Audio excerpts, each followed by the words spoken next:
Well, the numbers tell us, Tim, that was his best day as a professional with a 120 rating and 60 yards rushing and 3 touchdowns accounted for and no turnovers, all pretty damn good. What did you see?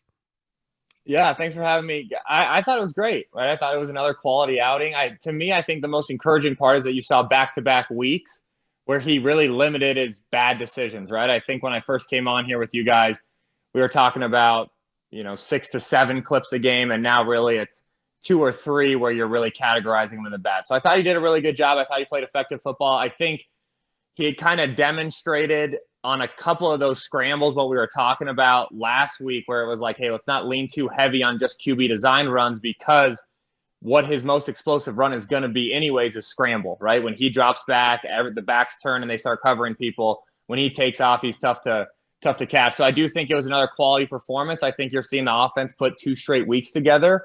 There were more one-off plays this week, which we can talk about, where it was like, hey, they schemed up a specific look, which is really exciting, because when you start doing those one-off looks, that means, hey, I really trust my quarterback and that we're going to be able to process this and then execute it with only a week of practice. So I think that was a good sign from the offensive staff, really believing in him. So I think it was a good week for the Bears offense. In terms of the defense, that definitely was a struggle, and it sounds like it's going to continue to be with trading Smith.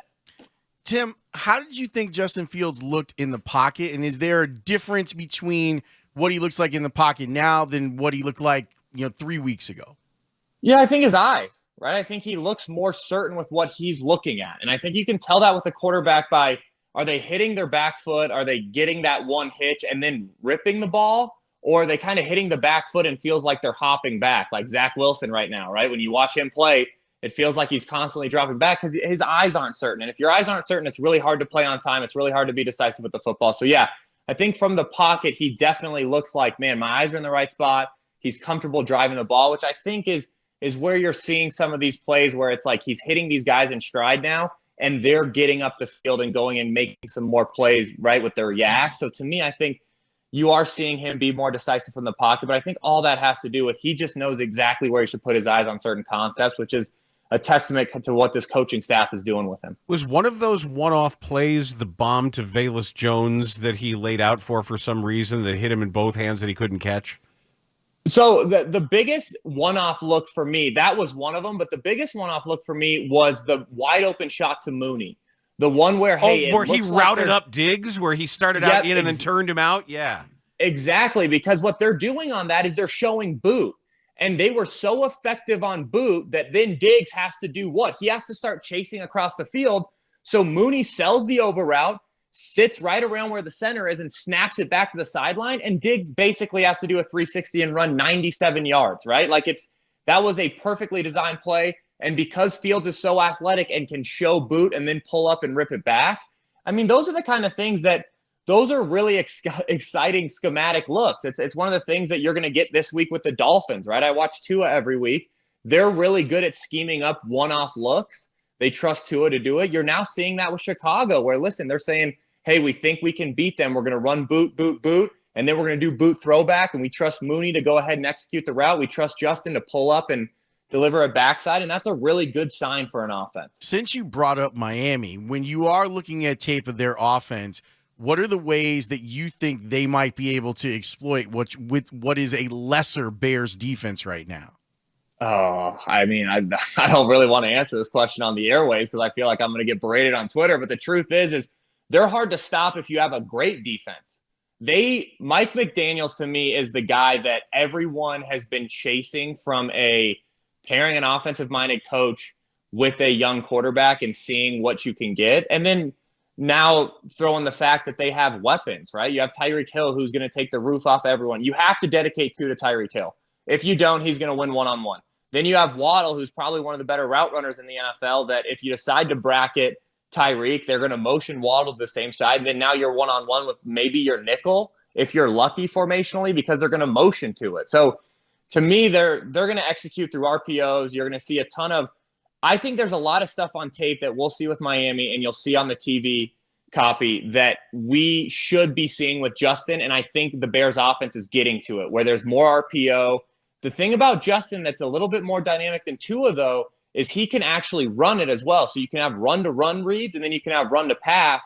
I think they need to do more of the run-to-pass that you'll see with Tua and this Miami Dolphins offense when they come to town. And then I think what you need to see from this Chicago offense that I'd love to see like the next iteration of is some of those same RPO looks that we'll see from the Dolphins. Tua isn't a runner, like you said, but I am curious when you watch him, is there a difference in him since the concussion on getting the ball out and maybe taking some of the lower level pass options instead of trying to go for a touchdown?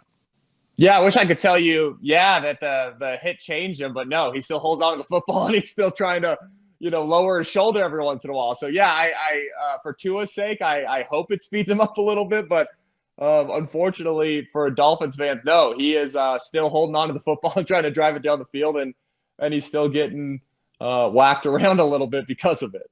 What are you seeing in the Bears' designed run game for Justin Fields? I'm seeing some interesting looks. The touchdown to me, I really like because it was that same quarterback sweep that we saw the week before, except they added a little flash from the running back in front, which then was able to freeze those linebackers for a split second, who then they were pulling like tackles and guards to go up and get. So I like what you're seeing from the design run. They also did a classic read zone, right? The very first time we ever saw this was Oregon, right? Chip Kelly. I guess in a major context, that was the first time we saw it. But you see, back with Mariota back in the day where it was just classic, read the DN. If the DN goes to the running back, quarterback keeps it, DN plays flat, give it to the running back. They did that. Unfortunately, it got called back because of a hold, which to me was one of those holds where I guess you have to call it because it's at the point of attack.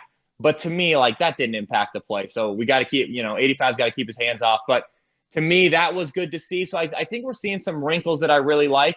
They did 2 times where Justin was actually kind of technically the running back and they were reading it out. Montgomery was reading it out with him, which was kind of an interesting look. And I wonder what trick play they'll have off of it. But no, I think the quarterback design run game is going in a good place. But I do think, to me, the most important part is continuing to get those drop back passes that then Justin goes and creates. Because when he goes out and creates in scramble drill, not only is that a chance for a really big pass play, but the second these guys start running man coverage underneath, he just roasts them. He just goes and gets 14 yards and gets out of bounds, and he's doing a better job protecting himself. There was one clip that I think he could have gotten out, and he kind of cuts back in and gets hit because of it, but I think he's doing a really good job protecting himself when he does run it. Tim, I wanted to ask you a couple wide receiver questions. Now that the Bears have traded for Chase Claypool, one, what do you think about him? And the second part is, I like Darnell Mooney as an X. I love him as the slot receiver. Does that make any sense to you? Yeah, it makes total sense. I mean, and I'm in total agreement with you. I think he's a super dynamic guy in Mooney, in that when you move him inside and you give him really essentially a 4-way break, right? You can either sit down, break in, break out, or get vertical. That's a tough cover, right? That's a tough cover. I do think people in the national media have been harder on Mooney than expected. Like someone said, Justin has at best a third receiver. Mooney is not a third receiver. I think he is a 1. Really? The reason I say that is because you can't put Diggs on a 75-yard redirect and be like a number 3 in the NFL. I think he is a much better receiver than we're giving him credit for, and I think he's going to continue to climb.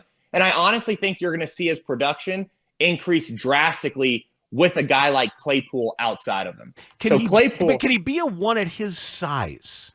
I think so. I think like if you're going to get the 1 production from him is going to come from a Cooper Kupp-like role where you motion him down and he's a bat on the end of the line of scrimmage. And then all of a sudden, okay, so here's a perfect example of what I think Mooney turns into now.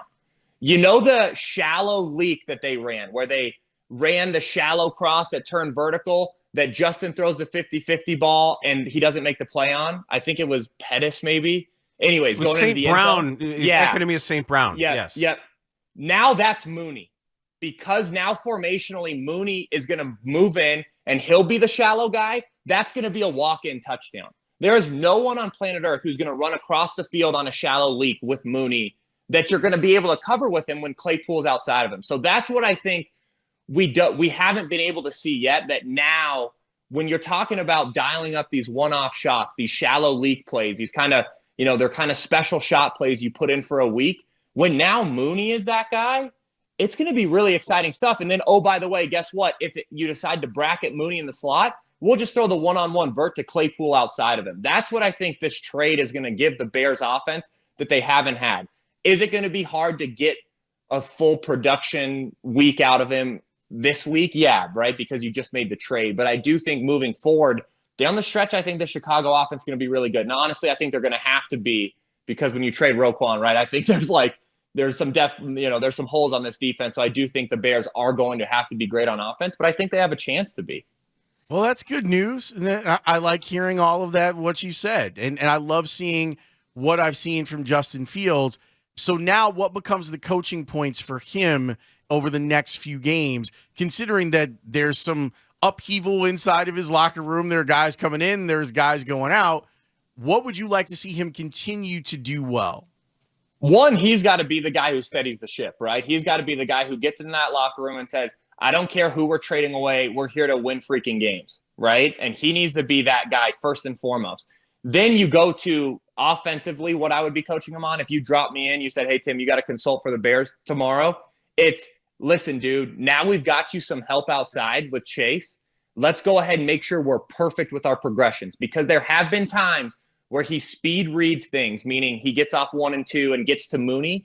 Now we don't need to do that anymore. So now let's rewire our brain. We are going to go through every progression. We're going to be perfect with our progressions because we have other guys now who can win. And it makes every single guy better. When you have another receiving threat, now think of it. Who we were forced to put as our 2 is now our 3, which he's going to win those matchups more. It makes everyone better. So that's what you got to do. We got to hammer him on making sure now our progressions are perfect. We're going to keep putting the football in your hands. Go make plays with your feet. We'll do some more design runs, but I think we got to increase the RPOs, and then we got to make sure we're perfect in our progressions. If he does those things, this Bears offense could be dynamic down the stretch here.